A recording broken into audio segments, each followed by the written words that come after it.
അബുദാബിയിലെ first inhabitants ആയിരുന്നു Baniyas tribe. അവർ ഒറിജിനേറ്റ് ചെയ്ത പ്ലേസ് ആണ് Sir Bani Yas. Ruling families of Abu Dhabi and Dubai, that is Al Nahyan and Al Maktoum, originated from this tribe. ഒരു pictorial data ഞാനിവിടെ കൊടുക്കാവേ. Natural geological forces കാരണം millions of years ago form ചെയ്ത ഒരു salt ഡോമിൻ്റെ ക്രസ്റ്റാണ് ഈ സിർബനിയാസ്. അതുകൊണ്ട് തന്നെ ഒത്തിരി മിനറൽസിൻ്റെ ഡെപ്പോസിഷൻസ് നമുക്ക് ഈ പ്ലേസിൽ കാണാൻ സാധിക്കും. പക്ഷേ ഇന്ന് നമ്മൾക്ക് അറിയുന്ന സിർബനിയാസ് എന്ന് പറഞ്ഞാൽ it is famous for the safari here. ഗഫ് ഗേറ്റിൽ നിന്നാണ് നമ്മൾ ഈ സഫാരി സ്റ്റാർട്ട് ചെയ്യുന്നത്.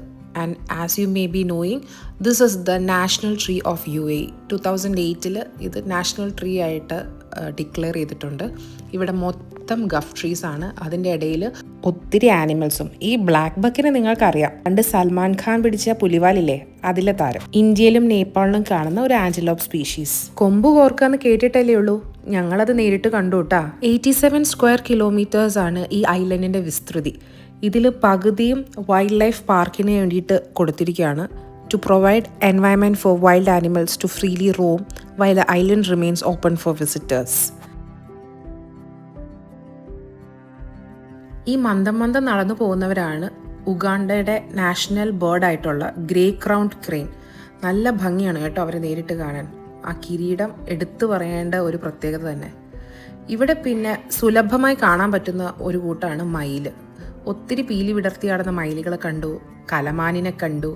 എല്ലാവർക്കും ഇച്ചിരി ആറ്റിറ്റ്യൂഡുണ്ട്, അവരുടെ ഫ്രീ സ്പേസിൽ നമ്മൾ ഡിസ്റ്റർബ് ചെയ്യാൻ വന്നതാണോ എന്നുള്ള പോലെ. 1971 his highness Sheikh Zayed first president of UAE ആയത് and chose this island as A retreat. 77 he passed a law prohibiting hunting on the island and started developing it as a wild preserve. Greening of the desert എന്നായിരുന്നു പ്രോഗ്രാമിൻ്റെ പേര്. Wild beast എന്ന് കേട്ടിട്ടുണ്ടോ? എൻ്റെ മനസ്സിൽ വേറെ രൂപമായിരുന്നു. But ലയൺസിനോട് വരെ യുദ്ധം ചെയ്യാൻ ശൂരത്തുള്ളവരാണിവർ. സമ്മറിൽ ഒരു ഗ്രേഷ് ബ്രൗൺ കളർ, വിൻ്ററിൽ വൈറ്റ് കളർ. ലൈഫ് ലോങ് വെള്ളം കുടിക്കാതെ ജീവിക്കാൻ കഴിവർക്ക്. ഇവർക്ക് വേണ്ട വെള്ളം അവർ കഴിക്കുന്ന ഭക്ഷണത്തിൽ നിന്ന് കിട്ടും. എഡക്സ്. ഈ ഓടുന്ന ആളെ എല്ലാവർക്കും പരിചയം ഉണ്ടാവും, ഓസ്ട്രിച്ച്. 70 km/h വരെ സ്പീഡിൽ റൺ ചെയ്യാൻ പറ്റും. ബാർബറി ഷീപ്പ് എന്ന് വിളിക്കുന്ന ഇവയ്ക്ക് 5 ദിവസം വരെ വെള്ളമില്ലാതെ ജീവിക്കാം. ഡെസേർട്ട് ഐലൻഡിനെ ഇത്ര പച്ചപ്പുള്ളതാക്കിയ ഫാമേഴ്സിന് ഷെയ്ക്ക് കൊടുത്ത ഗിഫ്റ്റാണ് ആ മലമുകളിലുള്ള 7 ഗഫ് ട്രീസ് റിസംബ്ലിങ് 7 എമിറേറ്റ്സ്. ഞാൻ നേരത്തെ പറഞ്ഞില്ലേ ഒത്തിരി മയിലുണ്ട്. പിന്നെ ഇപ്പോൾ ഒരു സാധനം പെട്ടെന്ന് ഓടിയില്ലേ, അതിൻ്റെ പേര് റോക്കി ഹൈറക്സ് എന്നാണ്.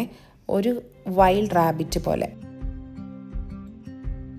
സഫാരിന്ന് ചെറിയൊരു ബ്രേക്ക് എടുത്ത് നമ്മൾ ലഞ്ചിന് പോയി. ലഞ്ചിൻ്റെ വീഡിയോ എടുക്കാൻ പറ്റിയില്ല. പിന്നെ കാണാൻ പോയത് ഒരു ആർക്കിയോളജിക്കൽ സൈറ്റാണ്, ഒരു ഈസ്റ്റേൺ ക്രിസ്ത്യൻ ചേർച്ചിൻ്റെ അവശിഷ്ടങ്ങൾ. ഇത് കണ്ടുപിടിച്ചത് ആക്ച്വലി വളരെ ഇൻട്രസ്റ്റിംഗ് ആണ്. ഷെയ്ഖ് ഇവിടെ മുഴുവൻ ട്രീസ് വെച്ച് പിടിപ്പിക്കാൻ വേണ്ടി ആൾക്കാരെ ഏൽപ്പിച്ചപ്പം അതിനുള്ള ഒരുക്കത്തിൻ്റെ ഇടയിൽ ഡിഗ് ചെയ്തപ്പോഴാണ് ഈ ഒരു ട്രഷർ ഇവിടെ ഒളിഞ്ഞു കിടക്കുന്നുണ്ട് മനസ്സിലായത്. ഒത്തിരി ആർക്കിയോളജിക്കൽ സൈറ്റ്സ് ഇവിടെ ഉണ്ട്. പിന്നെ നമ്മൾ പിന്നെയും സഫാരി കണ്ടിന്യൂ ചെയ്തു. എസ്പെഷ്യലി ജിറാഫ്സിനെ കാണാനാണ് പോയത്. 50 എബോ ഉണ്ടെന്നാണ് തോന്നുന്നത്. എന്ത് വലിയ ക്രീച്ചേഴ്സാണെന്നറിയോ. നമ്മളിതിൻ്റെ അടുത്തൂടെ നടക്കുമ്പോൾ ശരിക്കും നമുക്ക് പേടിയാവും. അതിൻ്റെ ഒരു ചവിട്ടിനേ ഉള്ളൂ. ഇവർ കഴിക്കുന്നത് ആഫ്രിക്കൻ അക്കേഷ്യ എന്ന് പറഞ്ഞ ട്രീയുടെ ലീവ്സാണ്. അതുകൊണ്ട് അവർക്ക് ഒത്തിരി വെള്ളം വേണ്ട. കൺസർവേഷൻ ഓഫ് വൈൽഡ് ലൈഫ് മാത്രമല്ല, സസ്റ്റൈനബിലിറ്റിക്കും ഇമ്പോർട്ടൻസ് കൊടുക്കുന്ന ഒരു ഐലൻഡാണിത്.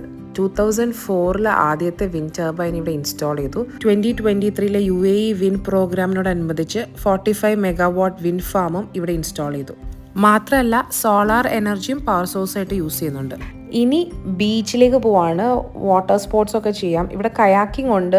പക്ഷെ ഞങ്ങൾ ചെയ്ത സമയത്ത് അൺഫോർച്ചുനേറ്റ്ലി വെള്ളം കുറവായിരുന്നു. അപ്പം അതത്ര എൻജോയബിൾ ആയില്ല. പിന്നെ ബീച്ചിൽ കുറച്ച് നേരം ടൈം സ്പെൻഡ് ചെയ്ത് സന്തോഷത്തോടെ മടങ്ങി.